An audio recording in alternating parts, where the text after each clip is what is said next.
अस्सलाम वालेकुम नाज़रीन, प्रोग्राम न्यूज़ में आपको खुशामदीद कहूँगी और मैं हूँ आपकी मेज़बान पलवशा महमूद।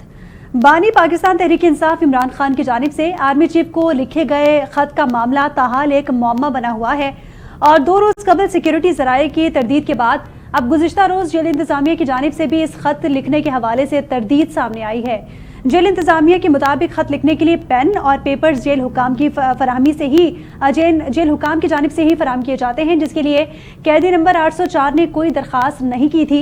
साथ ही हुकूमत इमरान खान के खत को NRO हासिल करने की कोशिश करार दे रही है। वज़ीर दिफा ख्वाजा आसिफ कहते हैं कि इमरान खान ने खत लिखकर माफ़ी मांगी है और NRO हासिल करने की कोशिश की गई है, लेकिन तहरीक इंसाफ को खत को एक मस्बत कदम के साथ साथ फौज और अवाम के दरमियान फासले को खत्म करने की एक मस्बत कोशिश करार दे रही है। साथ ही पुरुमीद है कि अगर कोई जवाब आता है तो खैर मकदम भी करेंगे। दूसरी जानिब तहरीक इंसाफ ने 8 फरवरी को यौम सियाह मनाने के साथ साथ मुल्कगीर एहतजाज का भी ऐलान किया है और सुआबी और लाहौर में मीनार पाकिस्तान पर जलसे के ऐलान के साथ ही तमाम छोटे और बड़े शहरों में एहतजाजी रैलियों का ऐलान भी किया गया है और साथ ही ग्रैंड अलायंस की कोशिशें भी की जा रही हैं। तहरीक इंसाफ अपोजिशन अलायंस के लिए जहां मौलाना फजलुर रहमान पर सबसे ज्यादा इन्हिसार कर रही है, वहीं हुकूमत भी मौलाना फजलुर रहमान की हिमायत हासिल करने के लिए कोशिशें जारी रखे हुए है। और गुज़िश्ता रोज़ की अगर बात करें तो वज़ीर आज़म शहबाज शरीफ खुद मौलाना फजलुर रहमान की रिहाइश गाह पर गए और उनसे मुलाकात की। ज़राए के मुताबिक सियासी सूरत हाल पर गुफ्तगू भी हुई। इस तमाम तर सूरत हाल पर आज के प्रोग्राम में हम बात करने वाले हैं। हमारे साथ नून लीग से मौजूद हैं राशिद हाशमी साहब और पीपल्स पार्टी से हमें ज्वाइन कर चुके हैं ज्ञानचंद साहब, साथ ही तहरीक इंसाफ से नुसरत वाहिद साहिबा भी हमारे साथ मौजूद हैं। तीनों मौजूद मेहमानों को प्रोग्राम में खुशामदीद कहूँगी, तीनों का बहुत शुक्रिया। सबसे पहले राशिद साहब आपकी जानिब आना चाहूँगी, आपसे ये जानना चाहेंगे कि तमाम तर सूरत हाल आप जिससे अवेयर हैं मुल्क में चल रही है, आप क्या समझते हैं कि वाकई जो बानी PTI का खत था वो NRO मांगने की कोशिश थी या खत फेक है? देखें जी, खत फेक है या खत सही है इसके बारे में तो अल्लाह बेहतर जानता है, लेकिन ये कि अगर आप ये बात करें कि PTI वाले खुद इस चीज को तस्लीम कर रहे हैं कि इमरान खान ने खत लिखा है और उस खत का जो मतन जो है वो यही है in the very simple words कि जो ना उन्होंने NRO ही मांगा है कि उन्होंने कहा है कि माफी तलाफी कर दीजिए कि बहुत हो गया हमारे साथ। लेकिन उसमें बेसिकली जो सबसे अहम चीज है वो ये है कि जो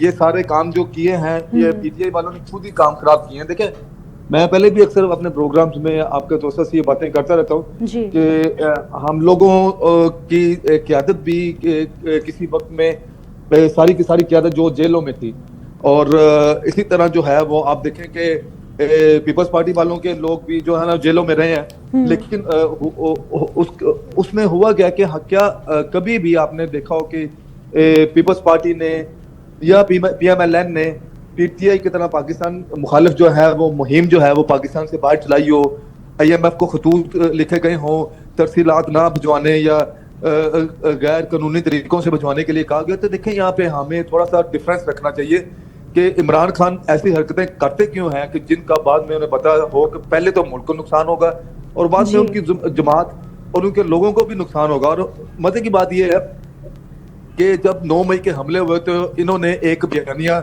PTI वालों ने बनाया कि ये एजेंसियों के लोग इन्वॉल्व हैं जी। तो अगर इनके उस बात को दुरुस्त माना जाए तो जब सजाएं हुई थी तो देखिए इनकी हमेशा से आदत ये रही है कि अपने लोगों को डिसऑन करते हैं जी। ये उनको एक तरह से छत के ऊपर चढ़ा के नीचे से सीढ़ी खींचने वाला मामला है, तो उनको डिसऑन करते हैं और उनको बतौर आलाकार बतौर ईंधन जो ना वो इस्तेमाल करते हैं। तो जब जो वो मुश्किल जो अवाम है जो एक मॉब मेंटालिटी वाली एक सिचुएशन में जब वो कुछ कर गुजरते हैं तो जब उनको होश आती है तो इनके कई जो पढ़े लिखे नौजवान जो हैं वो जब उन्हें सजाएं होती तब वो माफियां भी मांगी उन्होंने और उन्होंने कहा कि आइंदा हमारे जो ना 7 नस्लों की तौबा कि हम इस तरह के मुल्क के ऊपर हमले नहीं करेंगे, हम जो है छावनियों के ऊपर।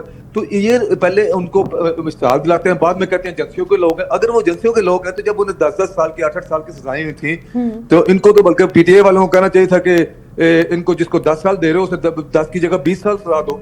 ये बाद में छोड़ करना शुरू हो गए।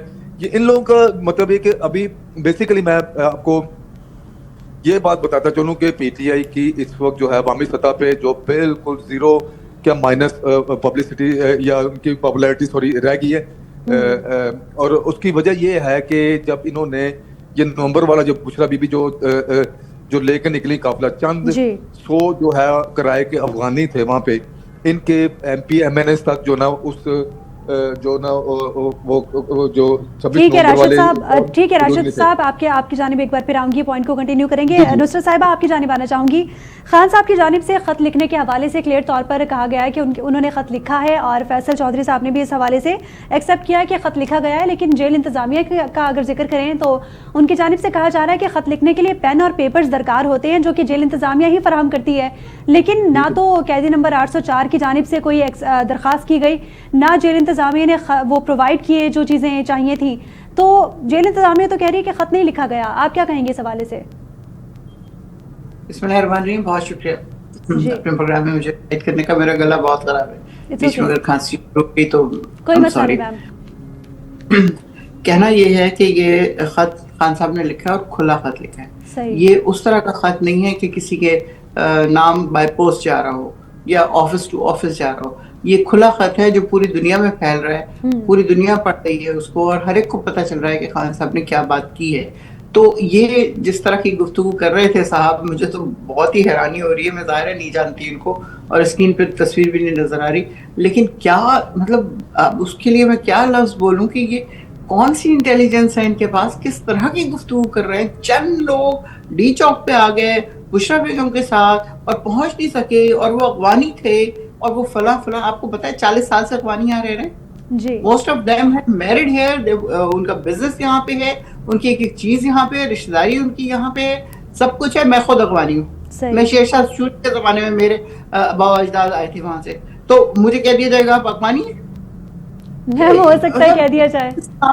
अपना कोई थोड़ा सा दिमाग इस्तेमाल कर लेता है। एक वो कौम जो यहाँ पे 40 साल पहले हिजरत करके आई है, उसमें से बहुत सारों को आपने निकाल दिया, भेज दिया वापस, सब कुछ हो गया। लेकिन उसके बावजूद बहुत सारे लोग ऐसे हैं जो कि हैं, लेकिन वो ज्यादातर पश्तून थे और KPK के थे। लाहौर से तो आपको पता है इतनी पाबंदियां लग गई थी कि कोई बंदा बाहर निकल ही नहीं सकता था। कि वो एक खातून गई शादी में, वो 3 दिन घूमती रही और वो घर वापस नहीं आ सकी, क्योंकि उनकी जहाज जो था उम्रा पे जाने का वो इस्लामाबाद से था। तो इस तरह के किस्से हुए हैं। तो मुझे बताएं, ये मतलब बहुत आराम से, बहुत तसल्ली से बस अपनी तरफ से बातें किए जो पेन पेपर नहीं दिया। पेन पेपर देना क्या जरूरी है आज के जमाने में?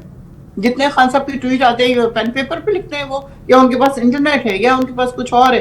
पूरी दुनिया जो इस वक्त अवेयर है खान साहब की तमाम चीजों, मैं कहूंगी प्राइम मिनिस्टर इमरान खान, उनसे पूरी दुनिया अवेयर है इस वक्त कि वो किस हालत में है, क्या हो रहा है, क्या नहीं हो रहा। एक एक ट्वीट वहां बाहर जो निकलती है वो क्या।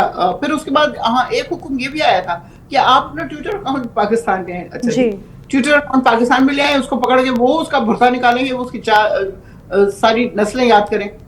तो मतलब सारी इनका इंटेलेक्ट नजर आता है। वो खान साहब कहते हैं ना, ये पढ़े लिखे भी नहीं है और कुछ सीखना भी नहीं चाहते ये, सही कि इनको नहीं पता कि वो खत इस तरह लिख के देंगे बनाम फला फला फला, और फिर उसको बंद करेंगे, टिकट लगाएंगे, और फिर उनके बाद उसको भेजेंगे उधर। भाई बहुत आगे जा चुकी है जनरेशंस, तरक्की इतनी ज्यादा हो गई है कि आपको पता ही नहीं है।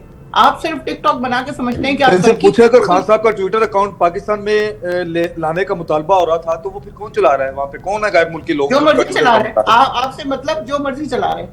नहीं ठीक है राशिद साहब, राशिद साहब आप पहले बोलने दें नुसरत साहिबा को। नुसरत साहिबा अभी अपना जवाब कंप्लीट कर रही थी। जी मैम, आप कंप्लीट कीजिए, फिर ज्ञानचंद साहब की जानिब जाऊंगी।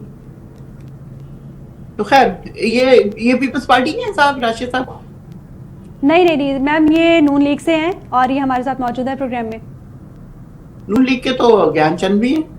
नहीं, वो पीपल्स पार्टी के हैं, वो पीपल्स पार्टी के हैं। ठीक है तो खैर मैं सिर्फ ये बात कर रही थी कि उन्होंने जो लेटर लिखा है पूरी दुनिया ने उसको पढ़ा है, रिस्पॉन्ड किया है, और जी वो वहां से जवाब आ रहा है कि जी हमें तो पहुंचे ही नहीं लेटर।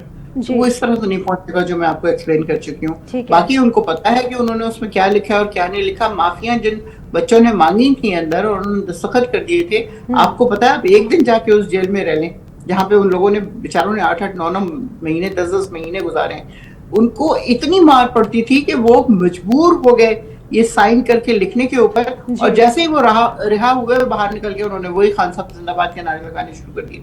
तो ये जबर जो है ना वो नहीं चल सकता बहुत दिन तक। आप देख रही हैं हसीना वाजिद के घर क्या हो रहा है, उसका कल घर जला दिया। बानी था उनका, उसका बाप जो था वो बानी था बांग्लादेश का, उसका घर जला दिया गया। क्योंकि जब आप एक हद से आगे बढ़ाएंगे तो फिर यही होगा। ये लोग समझते हैं कि जी पीटीआई चूक है, अमन पसंद जमात है, उसके ऊपर जैसे मर्जी इल्जाम लगा दो, जो मर्जी उसके साथ कर लो, फिर उसके बाद उनको कैद कर लो, उनको 20-20 साल 10-10 साल की। ठीक है नसीर साहबा, मैं ज्ञानचंद साहब की जानिब जाना चाहूंगी। साहब न्याजी की मां ने कहा था 10 साल बहुत कम है, मेरे ख्याल में तो उसको 20 साल की कैद होनी चाहिए। ठीक है, हसाम न्याजी की मां ने ये बात की थी, क्योंकि वो सब हक पे खड़े हैं। हमें पता है कि आज नहीं तो कल मरियम नवाज को नहीं सजा हुई थी, कितने दिन वो लोग जेल में गुजारे और कितने साल गुजारे, चलेगा ना 50 रुपए के स्टैम्प पेपर पे। तो वक्त आएगा हमारा भी इंशाल्लाह, और बहुत जल्दी आएगा। फिर हम देखते हैं क्या नहीं होता। ज्ञान साहब, आपकी जानिब आना चाहूंगी। क्या आप समझते हैं कि ये जो खत लिखा गया है ये एनआरओ की कोशिश है, एनआरओ मांगा गया है बानी पीटीआई की जानिब से, या फिर इस खत की सूरत में जो एस्टैब्लिशमेंट और पीटीआई के दरमियान दूरियां पैदा हो गई थी वो खत्म हो जाएंगी? देखिए, मैं तो समझता हूँ कि ये कोई इश्यू नहीं है, नॉन इश्यूज पे हम बात कर रहे हैं। इमरान खान जेल में है, वो अपने आप को किसी तरह से आजाद होने के लिए और पॉलिटिक्स में इन होने के लिए वो कोई ना कोई ऐसी बात करते रहते हैं जिसके ओन भी नहीं करते, उनकी पार्टी भी ओन नहीं कर रही है। सही। उस पर हम डिस्कस कर रहे हैं। आज अगर डिस्कस किया जाए तो मेरा ख्याल है कि प्रेसिडेंट आसिफ अली जरदारी का जो चाइना का दौरा है उस पर आप डिस्कस कर रहे हैं। आप बिलावल भुट्टो यूएसए के में गए हैं और पाकिस्तान के वो वाहिद लीडर हैं जो ट्रम्प प्रेसिडेंट ट्रम्प के उस नाश्ते पे शामिल हुए हैं। मौलाना फजल रहमान और प्राइम मिनिस्टर की मुलाकात हुई है। आज कजाफी स्टेडियम में प्राइम मिनिस्टर ने क्रिकेट का ग्राउंड जो है उसका इफ्तिताह किया है, और आने वाले दिनों में क्रिकेट का एक बहुत बड़ा इवेंट जो है वो तकरीबन 29 साल के बाद यहाँ होने जा रहा है। ये हमारे इश्यूज हैं जिस पे हम बात करें। एक खत किसने लिखा है नहीं लिखा है क्या कौन सा फर्क पड़ता है। वो जेल में हैं, वो सियासत करना चाहते हैं, इसलिए उन्होंने कुछ ना कुछ कर दिया या उनकी बिहाफ पे किसी ने कोई चीज फैला दी ताकि वो मीडिया टॉक्स में रहे और हम उस पर बहस कर रहे हैं। तो मैं समझता हूं कि उनका राइट है कि वो सियासत किस तरह से भी करे, लेकिन जो भी बात करें कम से कम ये कौम को पता चलकर होना चाहिए कि पीटीआई की तरफ से या इमरान खान के नाम पे जो चीजें हो रही है वो कुछ लीडर उसको ऑन कर रहे हैं, कुछ कहते हैं कि ये फेक है। इनकी खुद पार्टी के लोग कह रहे हैं गवर्नमेंट को छोड़ो और जेल सुप्रीडेंट को भी छोड़ो। तो ये चीजें मेरा ख्याल है कि हमें डिस्कस करना चाहिए जो पॉलिटिकल डेवलपमेंट्स हो रही है सही उस पर डिस्कस करना हो चाहिए, हमारे मुल्क की इकोनॉमी पे डिस्कस करना चाहिए, हमारे फॉरेन अफेयर्स है उस पर डिस्कस करो। मेरी तो गुजारिश यही होगी। हाँ, पॉलिटिक्स में अगर ये मोरा कश्ती चल रही है तो कभी एक दफा हो गया तो हो गया, बाकी पूरा का पूरा हफ्ता 15 दिन आप उस पर। ज्ञानचंद साहब, चले जो आप इश्यूज बता रहे हैं उन पे भी बात कर लेते हैं। जो बिलावल भुट्टो साहब इस वक्त नाश्ते की दावत पर गए थे, ट्रम्प की जानिब से जो दावत दी गई थी, वो यकीनन पाकिस्तान के लिए बाइस एजाज़ है कि पाकिस्तान की एक शख्सियत इनवाइटेड थी, लेकिन पीटीआई की जानिब से उस पर भी कहा गया कि कोशिशें की गई बिलावल भुट्टो की जानिब से ताकि उनको इन्वाइट किया जाए। क्या वाकई डोनाल्ड ट्रम्प की जानिब से वाकई इन्विटेशन आया था? देखो, वो जबरदस्ती तो नहीं गए ना जी। अगर कोशिशें की भी गई हैं तो वो डिजर्व करते हैं कि वहां पे वो पाकिस्तान की नुमाइंदगी कर रहे हैं ना। वो किसी सिर्फ पीपल्स पार्टी की नुमाइंदगी करने नहीं गए। हम जो आइसोलेशन में थे, इंटरनेशनली जो हम आइसोलेशन में थे, उसमें इंटरनेशनल कम्युनिटी का हम पार्ट बने। तो मैं तो लेकिन ज्ञानचंद साहब, सलमान अकरम राजा तो कह रहे हैं कि उनके 20-25 लोगों को दावत थी। अच्छी बात है ना ज्ञानचंद साहब, सलमान अकरम राजा की जानिब से कहा जा रहा है उनके 20-25 लोगों को दावत थी, लेकिन वो लोग तो नहीं गए। देखिए, कोई क्या पॉलिटिक्स कर रहा है क्या नहीं कर रहा है, लेकिन फैक्ट ये है कि हमारा मुल्क अमेरिका की सपोर्ट के बगैर नहीं चल सकता। हम IMF के पैसों पे चल रहे हैं। हमें अपने ताल्लुकात अमेरिका से तो अच्छे रखने ही रखने, लेकिन हमने बैलेंस जो बना रहे हैं एक तरफ से हम अमेरिका से अच्छे ताल्लुकात हैं, हमारे चाइना से अच्छे ताल्लुकात हो रहे हैं, हम ये खेलों के मैदान में प्रोग्रेस कर रहे हैं, तो जो भी थोड़ी बहुत भी अच्छाई हो रही है हम तो उसको देख रहे हैं। और आइंदा के लिए इमरान खान दोबारा वजीर आज़म बन जाए, शहबाज शरीफ बन जाए, बिलावल भुट्टो बन जाए, कोई भी बन जाए, लेकिन हम जैसे जो आम लोग हैं उन्होंने क्या कसूर किया, उनके लिए जो सहूलियात पैदा हो उसके लिए कोशिशें की जाए, वही डिस्कस होनी चाहिए, हमारी इकोनॉमी डिस्कस होनी चाहिए। नहीं, बिल्कुल ठीक कह रहे हैं आप ज्ञानचंद साहब, लेकिन आप क्या समझते हैं कि ये जिस नाश्ते की दावत पर बिलावल भुट्टो साहब को इनवाइट किया गया, उस इनविटेशन में जो है वो वजीर खारजा का नाम शामिल नहीं था। इनफैक्ट ओथ सेरेमनी जो थी उसमें भी वजीर खारजा को इनवाइट नहीं किया गया। आप क्या वजूहात क्या समझते हैं इसकी? देखिए वो जाने, उनका काम जाने। हम समझते हैं कि पाकिस्तान की नुमाइंदगी एक पाकिस्तान की बड़ी पार्टी के चेयरमैन ने की है, और ये अच्छा मैसेज है कि कम से कम वो पार्टी जो गवर्नमेंट को भी सपोर्ट कर रही है, हम साथ मिलकर पाकिस्तान के इश्यूज को रिजॉल्व करने की कोशिश कर रहे हैं। ये नहीं है कि हम नून लीग को सपोर्ट कर रहे हैं, हम अपने इश्यूज पे गवर्नमेंट को चलने के लिए का मौका दे रहे हैं, सही, और फैसिलिटेट कर रहे हैं कि आप भी अच्छा काम करो, और उन पे नजर भी रख रहे हैं। ठीक, हमारे आए दिन इख्तिलाफात भी होते रहते हैं, लेकिन ये वक्त वो नहीं है कि हम एक दूसरे की टांगे खींचते रहे, एक दूसरे को गिराने के चक्कर में पूरे मुल्क के ये हाल बना चुके हैं, और आगे भी हम कोई अच्छाई की तरफ ना बढ़े। सही, ठीक है। राशिद साहब, आपकी जानिब आना चाहूंगी। मौलाना साहब से अगर मुलाकात हुई है तो ये 86 लोग मिलते रहते हैं, ये अच्छी ठीक है। ज्ञानचंद साहब, हम मौलाना की मुलाकात पे भी आएंगे, अपोजिशन को, मौलाना साहब की मुलाकात पे भी हम आते हैं। ज्ञानचंद साहब, राशिद साहब आपकी जानिब आना चाहूंगी, आपसे ये जानना चाहूंगी कि जिस तरह ज्ञानचंद साहब ने बात की, बिलावल भुट्टो को बुलाया गया, वहाँ पे इनविटेशन आया, यकीनन पाकिस्तान के लिए एक अच्छी बात है, लेकिन एट द सेम टाइम वजीर खारजा को इग्नोर किया गया। हमने ओथ सेरेमनी में भी देखा कि वजीर खारजा इनवाइटेड नहीं थे, नाश्ते की दावत में भी इनवाइटेड नहीं थे। तो क्या खारजा पॉलिसी में कुछ लैकिंग्स हैं, या फिर क्या वजूहात थी कि वजीर खारजा को इग्नोर किया गया? जी परविशा साहबा, देखें आप माशाल्लाह बाखबर साफी हैं, आप लोगों को इस चीज़ का बखूबी अंदाजा है कि वजीर खारजा और डिप्टी प्राइम मिनिस्टर जो हैं वो कोई इस टाइम पत्तों की में नहीं बैठे हुए, वो सदर पाकिस्तान आसिफ अली जरदारी साहब के साथ एक हाईली जो है वो इम्पोर्टेंट जो है मीटिंग्स में चाइना गए हुए हैं, और एक डेलीगेशन की सूरत में वहां पे गए हुए हैं, जिसमें जो वो कोई इस टाइम घर में बैठे तो नहीं हुए। तो अगर तो आप कह रहे हैं कि खारजा पॉलिसी को उसमें कोलैप्स है, तो मेरे ख्याल में ये अब हमें तय करना पड़ेगा कि हमारी खारजा पॉलिसी में प्रायोरिटीज क्या हैं। तो अगर सदर पाकिस्तान आसिफ अली जरदारी साहब का एक डेलीगेशन जा रहा है जिसमें काफी सारे और भी डिग्निटीज हैं, तो उसमें वजीर खारजा जो कि नायब वजीर आज़म भी हैं मोहम्मद इसहाक डार साहब, अगर वहाँ पे गए हैं तो मेरे ख्याल में एक अच्छी बात है कि वहाँ पे जाके अगर आप कुछ सीपैक के हवाले से कुछ चीजें लेके आए। और एट द सेम टाइम मैं ये नहीं कह रहा कि वहाँ पे उन्हें जाना चाहिए था या नहीं जाना चाहिए था, बुलाया था या नहीं बुलाया था। बिलावल भुट्टो जरदारी साहब गए वहाँ पे, बड़ी अच्छी बात है, बड़ी खुशी हुई कि किसी भी पाकिस्तानी की अगर वहाँ पे नुमाइंदगी हो रही है तो हमें इस पे कम से कम जो ना वो खुशी अगर नहीं मना सकते तो खामोशी इख्तियार कर लें, बजाय इसके कि लो जी हमारे भी 25 बंदों का है, इनके अगर एक बंदे को भी आया तो नहीं सारे के बल वहां पे ना पहुंचे थे और वहां जाके सेल्फियां ले लेके खुद भी तस्वीरें अपलोड कर रहे होते। ये कोई इतना वहां पे कोई बंदरमार नहीं हो रही थी कि इनके 25 बंदों को आया था सलमान राशिद साहब। लेकिन साथ में जैसे हम बात कर रहे हैं कि इंटरनेशनल जो टूर चल रहा है, सदर मुमलिकत का वजीर खारजा भी उनके साथ है और वो चाइना के टूर पे इस वक्त मौजूद है।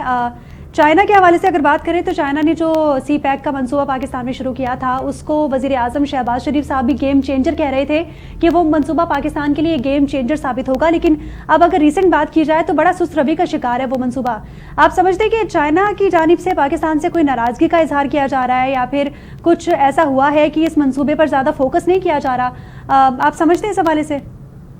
जी बिल्कुल, आपकी बात में जो इमरान खान के दौर में जो सी पैक के साथ सलूक किया गया ना सुतेली माँ वाला, तो वो आपकी बात में किसी हद तक ये सदाकत है कि उसके बाद जो है चाइनीज जो इन्वेस्टर्स हैं उनके ऊपर इल्जामात लगाए गए कि उन्होंने यहाँ पे करप्शनें की हैं, उन्होंने किकबैक्स लिए हैं यहाँ पे ठेके लेने के लिए, ये वो। भाई बात यह है कि एक बंदा हम लोग उनको मतलब है कि मैं क्या वर्ड बोलूं कि इंक्लाइन करके उनको खैर मजबूर तो नहीं किया जा सकता उनको आपने अपना सेलिंग पॉइंट्स बेचने होते हैं कि देखें जी हमारी डीप सी पोर्ट है, यहाँ से इस तरह कनेक्टिविटी बनेगी, हॉट वाटर्स हैं, जिस तरह सारा जो मामला है हम लोग अपने यूनिक सेलिंग पॉइंट्स उन्हें दे रहे हैं। और ये जो ना पीटीआई की जब गवर्नमेंट आई थी तो उन्होंने उस वक्त ये इल्जाम लगाए थे आने से पहले कि इस तरह किकबैक्स लिए हैं जो ना वो चाइनीज इन्वेस्टर्स ने। आप इन्वेस्टर्स के ऊपर जब इस तरह के इल्जाम लगाएंगे तो वो क्या आपके ख्याल में यहाँ पे फिर इन्वेस्टमेंट करेंगे? तो ये देखिए मैं ये इसी वजह से मैं कहता हूँ कि पीटीआई जो है ना वो जब वो लोग बयानात जब देते हैं ना तो वो सोचते नहीं है कि पाकिस्तान के ऊपर इसके दूरअस नताइज क्या होंगे। और मेरी मोहतरमा मेरी बहन ने एक बात की तो मैं देखिए मैं किसी भी अफगानी के ऊपर इल्जाम नहीं लगा रहा। इमरान खान ने खुद अपनी एक स्पीच में ये माना था कि वहां से इन्होंने जो 45,000 गालिबन या 40 या 45 का कुछ फिगर था, मैं मिस कोट ना कर दूं, तो उन्होंने कहा था कि वो इतने 45,000 बंदे जो ना अफगानिस्तान से लाके यहाँ पे आबाद किए जा रहे हैं तालिबान, और जिनमें से 5,000 मुसल्ला जो हैं जंगजू हैं। ये इमरान खान का ऑन द रिकॉर्ड वीडियो जो ना स्टेटमेंट है, ये मैं अपने मुंह से बात नहीं कर रहा। तो अगर कहते हैं तो मैं आपके प्रोग्राम में भिजवा दूंगा नेक्स्ट टाइम, तो आप बेशक अगली किस्त में चलवा भी दीजिएगा और मेरे दोस्तों से इनको भिजवा दीजिएगा ताकि इनको मिल जाए। बाकी मेरे लिए सारी कौम में तमाम जो लोग हैं वो काबिल एहतराम है, मैं कोई माफ करे इस तरह का बंदा नहीं हूँ। ये उनके कहने के मुताबिक थे। और रही बात के पंजाब से आने की, देखिए ठीक है अगर आप इस्लामाबाद नहीं पहुंच सकते, लाहौर में वहां पे कौन सा उन्होंने जो ना लिबर्टी चौक ब्लॉक कर दिया था, कराची में क्या पोजीशन थी, मुल्तान में क्या पोजीशन थी। 26 नवंबर के हवाले से बात करना, कोई बंदा निकला ही नहीं है। सही अवाम में इनकी पजीराई नहीं है जब तक इनको थोड़ा बहुत था ना। लेकिन ये फैज उम्मीद को होने वाली जो है जो केसेस में पेशरफ जो है, तो उसके बाद से इन लोगों को थोड़ा बहुत जो ना वो धड़का लगा कि अब जो ना चीजें जो है वो सीरियस नेच पे जा रही हैं, तो इस वजह से ये माफिया तलाफियों पे आ चुके हुए हैं। ठीक है तो बाकी जी ठीक है। मैं नुसरत साहिबा आपकी जानिब आना चाहूंगी। नुसरत साहिबा, जो आपने गुफ्तगू सुनी इस वक्त, राशिद साहब कह रहे थे कि इमरान दौरे हुकूमत में चाइना को नाराज किया गया, सौतेली मां जैसा सलूक हुआ सीपैक के साथ। आप समझती हैं कि वाकई सीपैक के साथ बड़ा नारवा सलूक किया गया आपके दौरे हुकूमत में? बिल्कुल इस तरह की बात नहीं है। चाइना ने अभी कुछ अर्सा पहले ही ये बात की है कि उस वक्त काम हो रहा था, और अगर कुछ स्लो डाउन हुआ था तो कोरोना की वजह से हुआ था, उसके अलावा वो स्लो डाउन नहीं हुआ था। इस वक्त उन चाइनीज को मारा गया है, जगह जगह उनको कत्ल किया गया है। इसकी वजह से वो नाराज हैं और इसकी वजह से उन्होंने वो किया है कि आपको याद होगा इसहाक डार साहब जो डिप्टी वजीर आजम भी हैं और अल्लाह जाने और क्या क्या हैं, तो उन्होंने एक फंक्शन हो रहा था मेरे ख्याल में इस्लामाबाद के किसी होटल में, तो वहां उन्होंने बात की कि चाइना तो उससे पहले उनके एम्बेसडर ने कहा था कि चाइना बिल्कुल अपने लोगों की किलिंग को बर्दाश्त नहीं कर सकता। तो उसके बाद इन्होंने इसहाक डार साहब ने खड़े होकर स्पीच की, उन्होंने कहा हाँ किसी और का तो बर्दाश्त नहीं कर सकता, पाकिस्तान में बर्दाश्त कर लेगा। उस पर वो दोबारा आए स्टेज पे और उन्होंने कहा कि in any case we will never ever tolerate this killing. ये वो पॉइंट है जिसने बहुत ज्यादा उनको अप्रीहेंसिव किया है। और उसके बाद उन्होंने कहा कि हम यहाँ पे अपने लोग नहीं भेजेंगे, बहुत कम से कम भेजेंगे। आपको पता है कि चाइना गवादर में खुद गई हुई हूँ कि चाइना ने इतनी इन्वेस्टमेंट वहां पे की हुई है, सड़कें बनी हुई हैं, होटल इतने बड़े बड़े बने हुए हैं, उनके रिसर्च सेंटर हैं, उनकी और तमाम चीजें हैं कि मेरे साथ कुछ खवातीन थी, वो कह रही चाइना से क्यों बनवाया, हम खुद नहीं बना सकते थे। ओ भाई हम इस काबिल होते तो कब का बना चुके होते। वो है गवादर का समंदर जहाँ पे नेचुरल इतनी डेप्थ है कि जहाँ पे आके जहाज रुक सकते हैं। इसीलिए तो वो चाहते हैं कि बाकी लोग की जल्द से जल्द हम इसके ऊपर कब्जा करें। फिर जब अमेरिका का एम्बेसडर वहां गया और उसने कहा कि वी आर हियर, तो उसके बाद वो बहुत ज्यादा कॉशियस हो गए। उन्होंने कहा नहीं, this is not the way, सारा इन्वेस्टमेंट हम कर रहे हैं, हम सारा काम कर रहे हैं, हमारे लोग मर रहे हैं। और उसके बाद ये जाहिर है इनकी तो वो ऑक्सीजन सिलेंडर्स लगे हुए हैं ना अमेरिका के साथ, तो फौरन वो हुआ कि नहीं पता नहीं क्या और जो भी एक्सप्लेनेशन है। लेकिन चाइना उसके बाद बहुत ज्यादा अप्रीहेंसिव हो चुका है, कॉशियस हो चुका है। वो बिल्कुल नहीं चाहता कि कोई इस तरह की चीज यहाँ पे इन्वेस्ट करें जिसका कुछ उनको फायदे के बजाय नुकसान हो रहा हो। सारी बात ये है, अदरवाइज कोई इस तरह की चीज नहीं थी कि खान साहब के जमाने में कम हो गया या उन्होंने कम किया। वो कोरोना की वजह से, कोरोना के दिनों में हुआ था कुछ इस तरह की, क्योंकि पूरी दुनिया बंद थी, पूरी दुनिया में डेथ्स हो रही थी। आपको पता है अमेरिका अमेरिका जैसा मुल्क -13 पे चला गया था, इंडिया -6 पे चला गया था, हम फिर भी उस वक्त 1 पे थे, हम माइनस पे फिर भी नहीं गए। और फिर किस तरह आस्ता आस्ता तरक्की करके हम 6.25 पे गए, और अब क्या है, हम 0.29 पे हैं जी। ये हमारी इकोनॉमी है। आपको फैक्ट की रिपोर्ट दिखा दें, गलत कोट कर रही है जी। ठीक है राशिद साहब, आपकी जानिब आऊंगी, लेकिन ज्ञानचंद साहब आपसे पहले जानना चाहूंगी कितना अहम दौरा है ये। जी ज्ञानचंद साहब, आपसे पूछना चाहूंगी कि सदर मुमलिकत जो इस वक्त चाइना का दौरा कर रहे हैं, आप क्या समझते हैं कि कितनी अहमियत का हामिल है ये दौरा? और साथ ही क्योंकि ट्रंप दौरे सदारत में है, उन्होंने रिसेंटली ओथ लिया है और एक बड़ा सा उनकी तरफ से ब्रेकफास्ट की सेरेमनी भी मुनक्किद की गई, तो क्या सदर मुमलिकत की जानिब से कहीं कोई पैगाम तो नहीं दिया जा रहा ट्रंप को इस ये दौरा करके? देखिए, जो चाइना है उसके से हमारे सिर्फ डेवलपमेंट की साइड पे नहीं, स्ट्रेटेजिकली भी हमारे बड़े गहरे ताल्लुकात हैं और एक दूसरे की जरूरत भी है। सही। हम डिपेंडेंट हैं, हमेशा चाइना ने हमारी मदद की है, वो जंगी हालात में भी चाइना हमारे साथ खड़ा हुआ है, तो इसलिए चाइना की अलग सी अहमियत है। वो अफसोस किया जा सकता है कि पीटीआई के दौर में सिर्फ कोरोना के टाइम पे नहीं, लेकिन उन्होंने सीपैक को रोल बैक करने की कोशिश की। ये बहुत बड़ी अफसोसनाक सूरत हाल थी। अब जो दौरा हुआ काफी अनाउंसमेंट हुई है, और उन अनाउंसमेंट्स में जैसे थर के कोल के हवाले से उससे गैस बनाना, डीजल बनाना, या वहां पे यूरिया के प्लांट्स लगाना है, उस पर बात हुई है। केसीआर कराची का जो सर्कुलर रेलवे है उस पर बात हुई है। उसके अलावा बाकी जो भी सीपैक को अपग्रेड करने की बात हुई है। सही, ये बहुत अच्छी बात हुई है। यकीनन ये ऐसी चीजें नहीं होती है कि एक टूर से फौरी तौर पे फंड्स जैसे हमारे रिलीज होते, फंड्स रिलीज होना शुरू हो जाते, उसके लिए फिजिबिलिटीज बनती है, उस फिजिबिलिटीज पे होमवर्क पूरा किया जाता है, उसमें टाइम तो अच्छा खासा लगता है। लेकिन ये अच्छी बात है कि कम से कम प्रेसिडेंट ऑफ पाकिस्तान और प्रेसिडेंट ऑफ चाइना ने ये अनाउंसमेंट किया कि हम सीपैक को अपग्रेड कर रहे हैं, हम उस स्पेस टेक्नोलॉजी में एक दूसरे से ताउन करेंगे। दूसरी तरफ अगर अमेरिका के साथ बिलावल साहब बैठे हुए थे तो वो भी पाकिस्तान की नुमाइंदगी की, तो हम कोशिश कर रहे हैं कि अमेरिका और चाइना के साथ ताल्लुकात में हम बैलेंस पैदा करें। ये नहीं हो कि चाइना हमारे साथ अच्छा ताउन कर रहा है तो उससे बाकी दुनिया से हम कट जाएं, जिस तरह से हमारे दोस्तों पीटीआई वालों ने किया था और पूरे आइसोलेशन में चले गए थे। आपने मलेशिया से ताल्लुकात खराब कर दिए, आपने सऊदी अरब से ताल्लुकात खराब कर दिए, जाते जाते अमेरिका से भी आप इस तरह से बच्चों की तरह जैसे लड़ाइयाँ होती हैं वो करते रहे और पूरे पाकिस्तान के मईशत को, पाकिस्तान की जो इज्जत वकार था, ताल्लुकात था, उन सबका कबाड़ा किया। तो इस तरह से नहीं होता है। पॉलिटिक्स में देखना पड़ता है कि आपके ऑप्शंस क्या हैं, आपके मफादात क्या है। मैं समझता हूं कि हमारी गवर्नमेंट और आप उसके साथ जो हम अलाइज है, बाकी पॉलिटिकल पार्टीज हैं, वो अपने इख्तलाफात के बावजूद भी अपने मुल्क के लिए जो अच्छाई है उसकी तरफ बढ़ने के लिए एक दूसरे पे तनकीद भी करते हैं, एक दूसरे से कोऑपरेशन भी करते हैं। सदर मुमलिकत आसिफ जरदारी ने लाड़काना में एक स्पीच की थी कुछ दिन कबल, और उन्होंने उसमें कहा था कि अगर कोई सुपर पावर है तो हमारी सुपर पावर अल्लाह पाक है। और साथ ही बिलावल भुट्टो की जानिब से भी ये स्टेटमेंट दी गई थी कि इमरान खान तो एक बहाना है, असल में तो हमारी सुपर पावर, हमारी जो पावर है उसको निशाना बनाया जा रहा है। तो आप इस हवाले से क्या कहेंगे? क्या वाकई इस वक्त दो सुपर पावर्स के बीच में कुछ पिसने तो नहीं जा रहा? आप क्या समझते हैं इस हवाले से? ये स्टेटमेंट्स बड़े अहम है। देखिए, ये दोनों स्टेटमेंट चेयरमैन बिलावल साहब की और जरदारी साहब की स्टेटमेंट्स कहे, अगर आप उनका हवाला दे रही हैं तो उनमें यह है कि हम किसी भी सूरत में पाकिस्तान की सॉवरेनिटी पे तो कॉम्प्रोमाइज नहीं कर सकते। सही।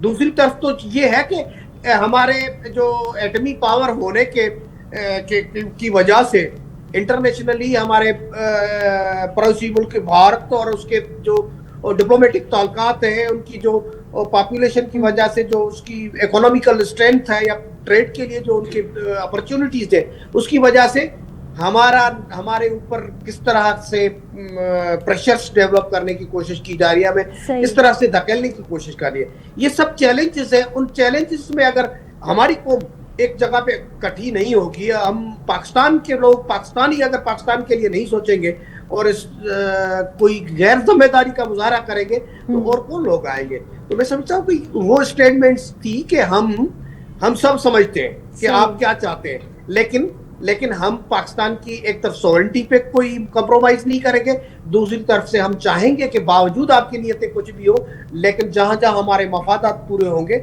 वहां आपसे हम वो मफादात पूरे करने के लिए कोशिशें भी करेंगे, एंगेजमेंट्स भी करेंगे। यानी कि तो पाकिस्तान यही के तो दिफा प्रोग्रेस पर है। ये तो मैं समझता हूँ समझौता अच्छी नहीं बात किया है। जाएगा। ठीक है, मैं तीनों मोअज़्ज़ज़ मेहमानों को शुक्रिया अदा करना चाहूँगी क्योंकि हमारे प्रोग्राम का वक्त ख़त्म हो गया। राशिद हाशमी साहब मुस्लिम लीग नून से, ज्ञानचंद साहब पीपल्स पार्टी से और नुसरत वाहिद साहिबा तहरीक इंसाफ से हमें ज्वाइन किए हुए थे। तीनों मोअज़्ज़ज़ मेहमानों का बहुत शुक्रिया आपके कीमती वक्त का। नाज़रीन, पाकिस्तान की सूरत हाल हम सबके सामने है। पाकिस्तान में एक जानिब तो जो जितनी भी सियासी जमातें हैं उनमें तानाशाही का सिलसिला जारी है और देखने में ये आ रहा है कि बानी पीटीआई की जानिब से जो ख़त लिखा गया वो इस वक्त बड़े तनाज़े का शिकार नज़र आ रहा है, क्योंकि जेल इंतज़ामिया की जानिब से कहा जा रहा है कि जो कुछ चीज़ें प्रोवाइड करनी चाहिए थी ख़त के लिए वो हमने प्रोवाइड नहीं की, और बानी पीटीआई की जानिब से कहा जा रहा है कि उन्होंने ही ख़त लिखा है और जो पीटीआई की दीगर लीडरशिप है उनकी जानिब से भी इसको बड़ा एक अजीब तरह से ट्वीट किया जा रहा है कि ये ख़त उन्होंने लिखा है नहीं लिखा, वो खुद कन्फ्यूजन का शिकार हैं। और नून लीग के हवाले से अगर बात करें तो वो इस तमाम तर ख़त की सूरत हाल को एनआरओ का नाम दे रही है कि बानी पीटीआई की जानिब से क्लियरली एनआरओ मांगा जा रहा है, लेकिन पीटीआई इसको डिनाई कर रही है। और साथ ही गुज़िश्ता रोज़ वज़ीर आज़म शहबाज शरीफ ने कहा मुलाकात की मौलाना फजलुर रहमान से, उस मुलाकात का क्या एलामिया था, वो क्यों की गई, मौलाना साहब एक बार फिर से अहमियत इख्तियार कर चुके हैं, क्या वजूहात हैं इस तमाम तर सूरत हाल की, ये भी हम लोग कल के प्रोग्राम में डिस्कस करेंगे क्योंकि बड़ी अहम मीटिंग थी। इस हवाले से हमने आज के प्रोग्राम में ज़्यादा डिस्कस नहीं किया और तमाम तर सूरत हाल देखेंगे कि वज़ीर आज़म शहबाज शरीफ जब खुद चल कर गए मौलाना के पास तो इस तमाम तर सूरत हाल का क्या एलामिया हो सकता है या फिर क्या वजूहात हो सकती हैं।